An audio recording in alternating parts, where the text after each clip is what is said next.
नमस्कार. हितगुजमध्ये आपले मनापासून स्वागत आहे. आज आपण होलिका दहनाची कथा तसेच होळीची रचना कशी करावी, होळी पेटवल्यानंतर बोंब का मारतात, तसेच मनातील दुष्ट प्रवृत्ती शांत कशा कराव्यात, होळीचा रचना करताना तिचा आकार शंकूसारखा असण्यामागे शास्त्र काय आहे, तसेच मधोमध सुपारी, ऊस, नारळ ठेवण्यामागील शास्त्र काय आहे, होळीचे आयुर्वेदानुसार काय महत्त्व आहे, त्याचा लाभ कसा करून घ्यावा याविषयी माहिती जाणून घेणार आहोत. पौराणिक आख्यायिकेनुसार दैत्यराज हिरण्यकश्यपू स्वतःलाच देव समजत होता. त्याचा पुत्र प्रल्हाद हा भगवान विष्णूखेरीज अन्य कोणाचेही पूजन करत नसे.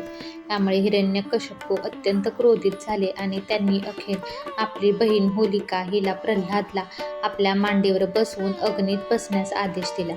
प्रल्हादची आत्या आणि हिरण्यकश्यपूची बहीण होलिका हिला अग्नीपासून अभय होते. होलिकेस आगीत हिचे काहीही नुकसान होणार नाही असा एक वर प्राप्त होता. मात्र भगवान विष्णूंच्या कृपेने प्रल्हाद आगीतून वाचला व होलिका त्या आगीत जळून भस्मसात झाली. तो दिवस फाल्गुन पौर्णिमेचा होता. या घटनेनंतर होलिका दहन करण्याचा प्रघात पडला असे सांगितले जाते. आता आपण पाहूया होळीला बोंब का मारतात. होळीच्या दिवशी होळी पेटवल्यानंतर बोंब मारण्याची प्रथा सर्वत्र पाहायला मिळते. ही विकृती नसून त्यामागेही शास्त्र दडलेले आहे. मात्र काही ठिकाणी याचा अतिरेक केला जातो. धर्मशास्त्राच्या दृष्टीने चुकीचे आहे.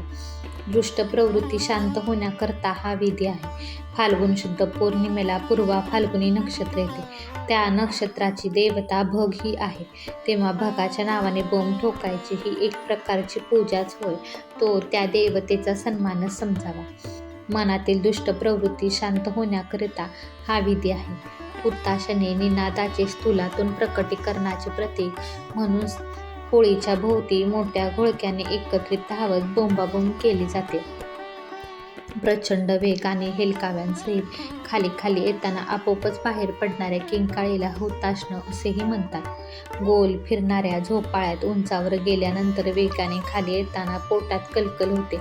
म्हणजेच पोटातील वायू पोकळीत काही ठिकाणी दाब निर्माण होतो आणि त्यामुळे काही ठिकाणी पोकळ्या निर्माण होतात. निर्माण झालेल्या पोकळ्या भरून निघताना पोटातील वायू पोकळीतील प्रचंड वेगाने होणाऱ्या वायूंच्या हालचालीमुळे आपल्या पोटातही सूक्ष्म निनाद निर्माण होतो. या नादाला शब्द नसल्याने त्याला सूक्ष्म हुताशनं म्हणतात. सूक्ष्म हुताशनं स्थूलातून किंचाळण्याच्या माध्यमातून बाहेर पडतो. आता आपण जाणून घेऊया होळीची रचना करताना तिचा आकार शंकूसारखा असण्यामागे शास्त्र काय आहे. शंकूसारख्या आकारामुळे अग्निस्वरूपी तेज तत्व भूमंडलावर अधिक प्रमाणात घनीभूत होऊन आच्छादित होते. यामुळे पाताळातून प्रसारित होणाऱ्या त्रासदायक स्पंदनांपासून भूमीचे रक्षण होते. तसेच तेथील स्थानदेवता, वास्तुदेवता आणि ग्रामदेवता यांचे तत्व जागृत होऊन अनिष्ट शक्तींच्या उच्चाटनाचे कार्य सहज साधले जाते. शंकूसारखा आकार इच्छाशक्तीचे प्रतीक आहे. या आकारात होळी पेटवल्यानंतर अग्निस्वरूपी तेज तत्वाचे त्या आकारात घनीकरण होते. त्यामुळे तेथे उपस्थित लोकांची मनशक्ती जागृत होते.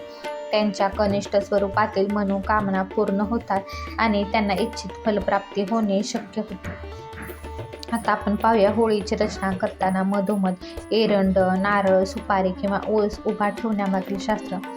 एरंडचा धूर वाईट शक्तीने वातावरणात पसरवलेल्या दुर्गंधीयुक्त वायूला नष्ट करतो.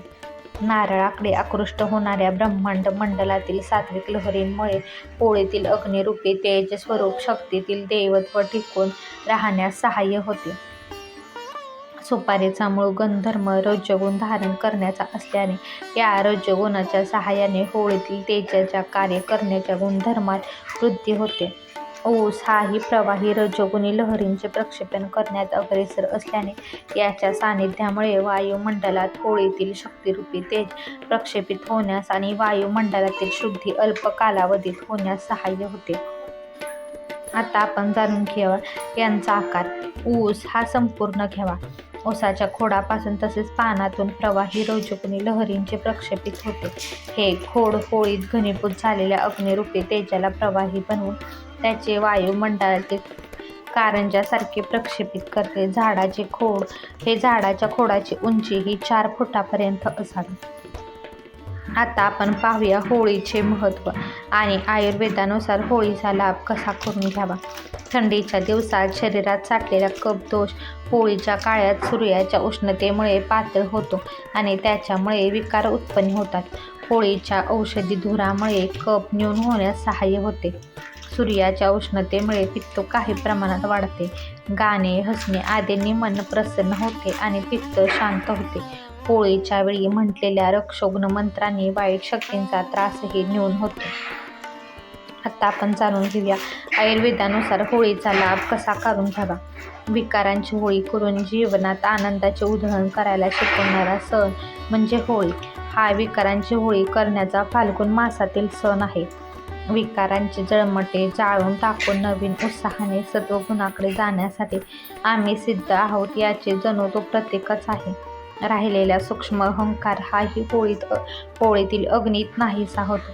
तो शुद्ध सात्विक होतो. त्यानंतर रंगपंचमी आनंदाचे उधळण करत येते. नाचत गात एकत्र येऊन जीवनाचा आनंद लुटायचा. श्रीकृष्ण राधा यांनी रंगपंचमीद्वारे सांगितले, आनंदाचे उधळण करा. होळी आपले दोष, व्यसने आणि वाईट सवयी यांना घालवण्याची सुसंधी आहे. होळी सद्गुण ग्रहण करण्याची अंगीकारण्याची संधी आहे. होळी संजीवनी आहे जी साधकांची साधना पुनर्जीवित करते. हा व्हिडिओ तुम्हाला आवडला असेल तर व्हिडिओला लाईक करा, शेअर करा आणि चॅनलला सबस्क्राईब करा.